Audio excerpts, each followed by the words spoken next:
ನಮಸ್ಕಾರ, ನಿಮ್ಮೆಲ್ಲರಿಗೂ ನನ್ನ ಕನ್ನಡ ಚಾನಲ್ನಲ್ಲಿ ಸ್ವಾಗತ। Welcome to my Kannada channel. आप सबको मेरे ಕನ್ನಡ ಚಾನಲ್ में स्वागत है। ಇವತ್ತು ನಾನು ಈ ಪಾಠವನ್ನು ಓದುತ್ತೇನೆ। ಪಾಠ 2, ಬುದ್ಧಿವಂತ ರಾಮಕೃಷ್ಣ। ಒಂದು ಸಲ ವಿದ್ಯಾಸಾಗರನೆಂಬ ಮಹಾನ್ ಪಂಡಿತ ಕೃಷ್ಣದೇವರಾಯನ ಆಸ್ಥಾನಕ್ಕೆ ಬಂದನು। ಅವನ ಖ್ಯಾತಿ ಎಲ್ಲ ಕಡೆ ಹಬ್ಬಿತು। ಸಂಸ್ಕೃತದಲ್ಲಿ ಅವನು ಮಹಾಮೇಧಾವಿಯಾಗಿದ್ದನು। ವಿದ್ಯಾಭಿಮಾನಿಯಾದ ಕೃಷ್ಣದೇವರಾಯ ಅವನನ್ನು ಸ್ವಾಗತಿಸಿ ಸತ್ಕರಿಸಿದನು। ಈ ಚಿತ್ರವನ್ನು ನೋಡಿ, ಇಲ್ಲಿ ಕೃಷ್ಣದೇವರಾಯದ ಆಸ್ಥಾನದಲ್ಲಿ ಕೃಷ್ಣದೇವರಾಯರು ತಮ್ಮ ಸಿಂಹಾಸನದ ಮೇಲೆ ಕುಳಿತಿದ್ದಾರೆ। ಇವರು ಪಂಡಿತ ವಿದ್ಯಾಸಾಗರ। ಮಹಾಪ್ರಭು, ನಾನು ನಿಮ್ಮ ಆಸ್ಥಾನದ ಪಂಡಿತರೊಡನೆ ವಾದ ಮಾಡಲು ಬಂದಿದ್ದೇನೆ ಎಂದನು ವಿದ್ಯಾಸಾಗರ। ಕೃಷ್ಣದೇವರಾಯ ಅದಕ್ಕೊಪ್ಪಿ ತನ್ನ ಆಸ್ಥಾನದ ಪಂಡಿತರ ಕಡೆ ನೋಡಿದ। ಅವರಾರೂ ವಾದ ಮಾಡಲು ಆಸಕ್ತಿ ತೋರಿಸಲಿಲ್ಲ। ಎಲ್ಲರೂ ಮೌನವಾಗಿರುವುದನ್ನು ಕಂಡ ವಿದ್ಯಾಸಾಗರ, ಇಂಥ ದೊಡ್ಡ ರಾಜನ ಆಸ್ಥಾನದಲ್ಲಿ ನನ್ನನ್ನು ಸೋಲಿಸುವ ಒಬ್ಬ ಪಂಡಿತನೂ ಇಲ್ಲವೆನ್ನುವುದು ಬೇಸರದ ಸಂಗತಿ। ಈ ವಿಷಯ ಮೊದಲೇ ತಿಳಿದಿದ್ದರೆ ನಾನು ಇಲ್ಲಿಗೆ ಬರುತ್ತಲೇ ಇರಲಿಲ್ಲ ಎಂದನು। ಆಗ ತೆನಾಲಿ ರಾಮಕೃಷ್ಣ ಎದ್ದು ನಿಂತು, ಇಷ್ಟು ಬೇಗನೆ ನೀವು ಈ ತೀರ್ಮಾನಕ್ಕೆ ಬರಬೇಡಿ ಎಂದನು।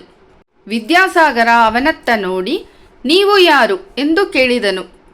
ನಾನು ಒಂದೆರಡು ಗ್ರಂಥಗಳನ್ನು ಬರೆದಿದ್ದೇನೆ, ನನ್ನನ್ನು ತೆನಾಲಿ ರಾಮಕೃಷ್ಣ ಎನ್ನುತ್ತಾರೆ ಎಂದನು।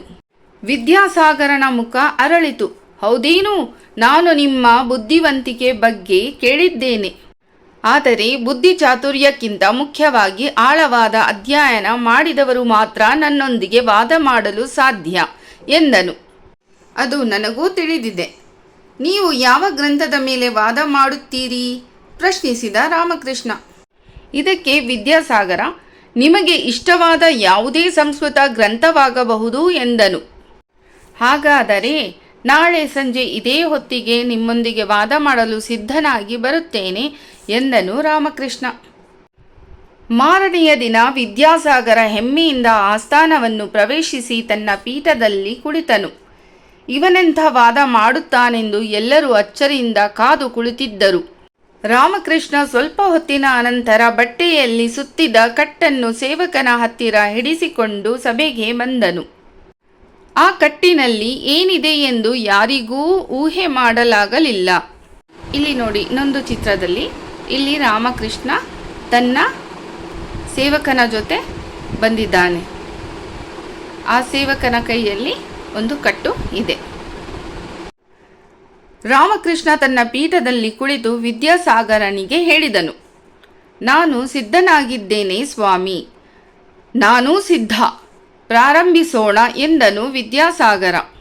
ವಾದಕ್ಕೆ ಯಾವುದೇ ಗ್ರಂಥವನ್ನು ನಾನು ಆರಿಸಿಕೊಳ್ಳಬಹುದೆಂದು ತಾವು ಹೇಳಿದ್ದೀರಿ ಎಂದನು ರಾಮಕೃಷ್ಣ। ಇದಕ್ಕೆ ವಿದ್ಯಾಸಾಗರ, ಹೌದು, ಯಾವುದನ್ನು ಬೇಕಾದರೂ ಆರಿಸಿಕೊಳ್ಳಿ ಎಂದನು। ರಾಮಕೃಷ್ಣ ತನ್ನ ಎದುರಿಗಿದ್ದ ಕಟ್ಟನ್ನು ತೋರಿಸಿ, ನಾನು ಈಗ ಈ ತಿಲಕಾಷ್ಟ ಮಹಿಷ ಬಂಧನದ ಮೇಲೆ ವಾದ ಮಾಡುತ್ತೇನೆ, ಆರಂಭಿಸಲೇ ಎಂದನು। ತಿಲಕಾಷ್ಟ ಮಹಿಷ ಬಂಧನ? ವಿದ್ಯಾಸಾಗರ ಕಣ್ಣರಳಿಸಿ ಅದು ಎಂದು ತೊದಲಿದನು। ಏಕೆ, ನಿಮಗೆ ತಿಲಕಾಷ್ಟ ಮಹಿಷ ಬಂಧನ ತಿಳಿದಿಲ್ಲವೇ?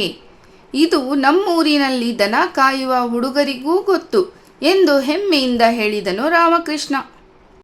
ವಿದ್ಯಾಸಾಗರ ತಲೆ ಕೆರೆದುಕೊಂಡನು, ಮುಖ ಮಂಕಾಯಿತು। ಎಷ್ಟೂ ಯೋಚಿಸಿದರೂ ತಿಲಕಾಷ್ಟ ಮಹಿಷ ಬಂಧನ ಗ್ರಂಥ ಅವನ ನೆನಪಿಗೆ ಬರಲಿಲ್ಲ।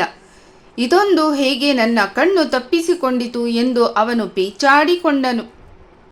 ಮಹಾಪ್ರಭು, ಏಕೋ ನನ್ನ ದೇಹಾರೋಗ್ಯ ಸರಿ ಇಲ್ಲ, ವಾದವನ್ನು ನಾಳೆ ಆರಂಭಿಸಲು ಅಪ್ಪಣೆ ಕೊಡಿ ಎಂದು ವಿದ್ಯಾಸಾಗರನು ಮಹಾರಾಜನನ್ನು ಬೇಡಿಕೊಂಡನು।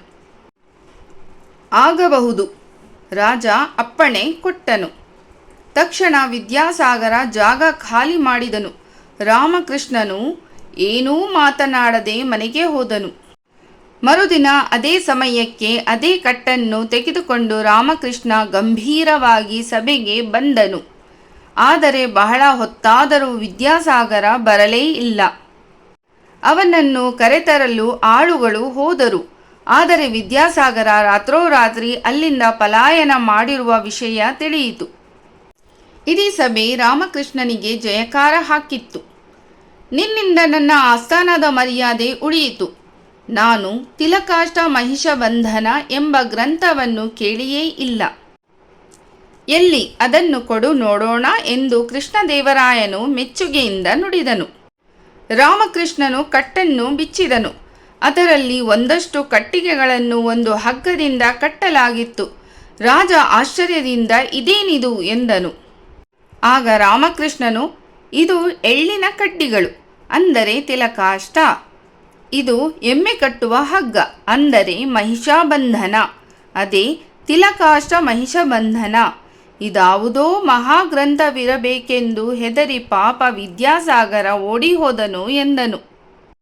ಎಲ್ಲರ ನಗು ಬಹಳ ಹೊತ್ತು ಸಭಾಸ್ಥಾನವನ್ನು ತುಂಬಿತು. ರಾಮಕೃಷ್ಣನ ಬುದ್ಧಿವಂತಿಕೆಯನ್ನು ಮೆಚ್ಚಿದ ಕೃಷ್ಣದೇವರಾಯ ಅವನನ್ನು ಸನ್ಮಾನಿಸಿದನು.